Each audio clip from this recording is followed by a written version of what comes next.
What's going on, everybody? Dalton's Garage here, and I got a little challenge for everybody.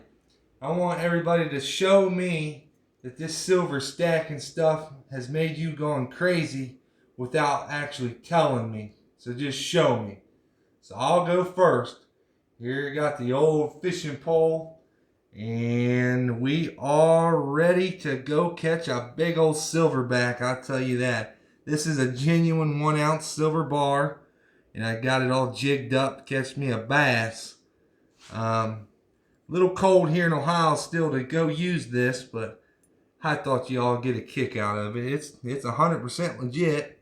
It's about 40 bucks worth sitting on there, with premium and tax and everything. But yeah, I actually did drill some holes into there, and I do plan on casting that out and seeing if we couldn't catch us a big old bass. So that ought to be funny. Stay tuned for that one. I've never seen anyone do this before. This has got to be the first I ever seen. And I'd be danged nobody's gonna be brave enough to do this with a gold bar, because I know I wouldn't. That'd be scary. But yeah, this is me going first. Let's see what kind of craziness you guys have been doing, all related to this silver stuff going on. But I don't know. I think that's a little thumbnail right there. But yeah, I'm legit committed to throwing this out. And you know what? That would really stink if I got it stuck on a log or something, because I don't even know how to swim, to be honest with you. So it's not like I'm gonna jump into the river and retrieve it, and it's not magnetic, so my fishing magnet ain't gonna get it back. But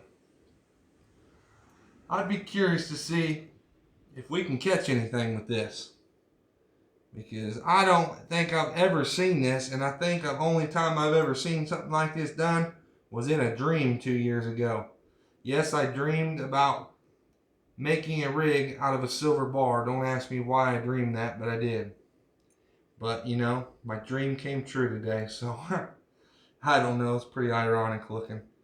I mean, it's all made out of legit fishing rig parts, so should hold up. Got a swivel there. We can get a little action. I got the holes kind of offset to give us a little bit of a woo, like a woo woo woo woo woo woo, kind of make it look legit for the fish. Get them interested. Maybe it'll, do like a little spinner deal or something there. But hit that thumbs up button if you think this is cool. Subscribe, and watch out for the video of me tossing this into the dirty, muddy river. Hopefully we catch a big old bass. That'd be ironic. So, Dalton's Garage signing out until next time. Happy prospecting, happy treasure hunting, and happy silver stacking. We'll catch you in the next one.